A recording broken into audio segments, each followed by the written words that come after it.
Does hernia come back after surgery? That's the question. Hernias మనకి surgery తర్వాత తిరిగి వస్తాయా? హాయ్ ఫ్రెండ్స్, నా పేరు doctor Phani Krishna Ravula. I'm surgical gastroenterologist and laparoscopic surgeon. మనకి హర్నియా అనేది మనకి చాలా కామన్ ప్రాబ్లమ్. సర్జన్ దగ్గరికి చాలా మంది హర్నియాస్తో వస్తారు. ఈ వచ్చే వాళ్ళందరికీ ఒకే క్వశ్చన్ మైండ్లో నడుస్తుంటుంది. సార్, చాలా మంది అంటారు హర్నియా చేసినా కూడా తిరిగి వస్తుంది కదా, మరి చేయడం ఎందుకు, మ్యాండేటరీగా తిరిగి వస్తుంది అని అంటుంటారు. ఒకటి, మనకి ఏదైనా సర్జరీలో 95% కన్నా ఎక్కువ సక్సెస్ లేకపోతే అది చేయడం అనవసరం. ఎలాగో హర్నియా చేస్తే మళ్ళీ ఒక 3 నెలలు 6 నెలల్లో తిరిగి వస్తే ఆ surgery useless. So hernia surgery first thing it's fairly successful. And of course A surgery 100% success ఉండదు, ఒకేషన్లీ కానీ ఫెయిల్ అవుతూ ఉంటాయి. సో మనకేంటంటే మనము పేషెంట్ వచ్చినప్పుడు పేషెంట్కి ఏ ఫ్యాక్టర్స్ ఉంటే ఈ హర్నియా సర్జరీ ఫెయిల్ అవ్వచ్చు, ఏ టెక్నిక్ యూజ్ చేసి ఫెయిల్యూర్ రేట్ తగ్గించవచ్చు ఐడెంటిఫై చేసుకుంటే మనము 100% కాకపోయినా క్లోజ్ టు 100% సక్సెస్ అచీవ్ చేయొచ్చు అనమాట. సో మనకి ఒక పేషెంట్ హర్నియాతో వచ్చినప్పుడు మనకి ఈ హర్నియా సర్జరీ ఎందుకు ఫెయిల్ అవుతుంది 3 ఫ్యాక్టర్స్ బట్టి ఉంటుంది. Hernia related factors, patient related factors and surgeon related factors. So hernia related factors ఏంటి? హర్నియా అనేది ఒక పేరు మాత్రమే. హర్నియాలు 100 రకాలు ఉంటాయి.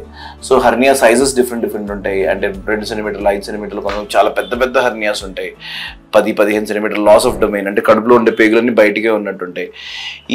So size of hernia more than 5 centimeters and loss of domain hernias అదొక ఫ్యాక్టర్, వాళ్ళకి తిరిగి వచ్చే ఛాన్స్ ఎక్కువ ఉంటుంది. లొకేషన్ ఆఫ్ హర్నియా, కొన్ని లొకేషన్స్లో అంటే బోన్స్ దగ్గర, రిబ్ కేజ్ కింద, లేకపోతే పెల్విక్ బోన్కి పైన, లేకపోతే సైడ్స్, ఫ్లాంక్స్, లంబర్ హర్నియాస్, ఇలాంటివన్నీ మనకి తిరిగి వచ్చే ఛాన్స్ ఎక్కువ ఉంటుంది.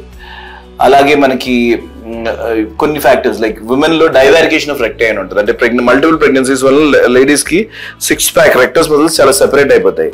అందుకే మనం చాలా మంది ఆడవాళ్ళకి చూస్తుంటాము, మనకి ప్రెగ్నెన్సీస్ అయినాక నుంచోగానే డెలివరీ ఎన్నేళ్ళైనా కూడా ప్రెగ్నెంట్ ఉన్నట్టు కడుపు ముందుకు వస్తుంది. ఎందుకంటే అది అబ్డామినల్ సిలిండర్ ఓపెన్ అయిపోయింది అన్నమాట. రెక్టస్ మజిల్స్ సెపరేట్ అయ్యి ఈ మధ్యలో ఒక లినియా ఆల్బా అని ఒక చాలా గట్టి స్ట్రక్చర్ ఉంటుంది, అది బాగా థిన్ అవుట్ అయ్యి పేపర్ లా ఉంటుంది అనమాట. దాన్ని కట్ చేసి హర్నియా వచ్చి దాన్ని కుట్టి దాని మీద జాలి ఏది పెట్టినా ఆ పేపర్ హోల్డ్ అవ్వదు. అందుకని ఈ డైవారికేషన్ అనేది కరెక్ట్ కాకపోతే ఈ లేడీస్కి హర్నియా తిరిగి వస్తుంది అనమాట.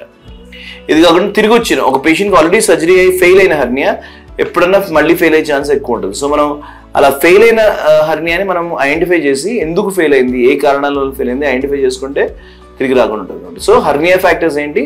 Size of hernia more than 5 centimeters, loss of domain, then location of hernia, then మన పేషెంట్ డైవారికేషన్ ఆఫ్ రెక్టై లాంటి ఇష్యూస్ ఉండటము, అండ్ 4వది recurrent hernia. Then patient factors ఏంటి?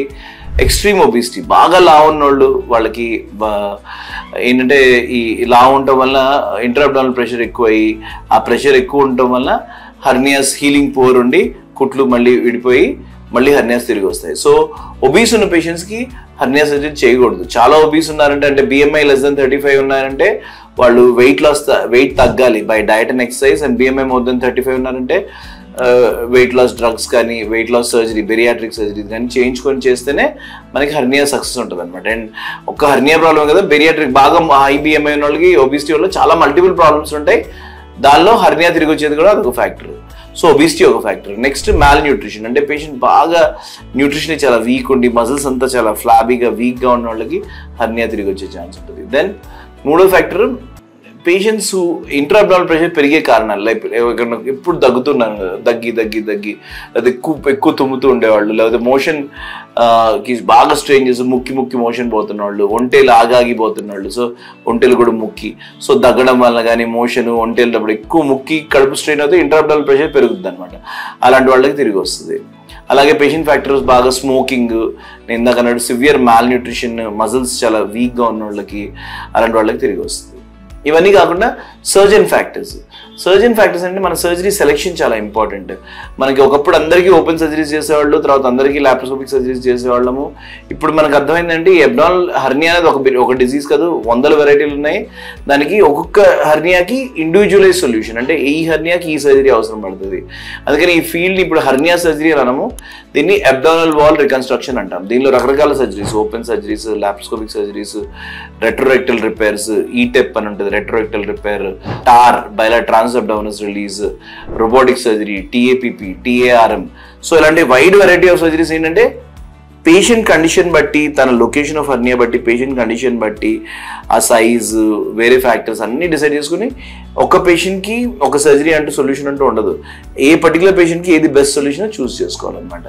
సో మనము ఇవి చేసే సర్జన్స్ కూడా ఉట్టి లాప్రోస్కోపీ, ఉట్టి ఓపెన్ కాకుండా అన్ని హర్నియా టెక్నిక్స్లో మంచి ఎక్స్పర్టీస్ కానుంటే అలా చేస్తే మనం సెలెక్ట్ చేసుకున్నప్పుడు రికరెన్స్ ఆల్మోస్ట్ 0 వరకు తీసుకురావచ్చు అనమాట.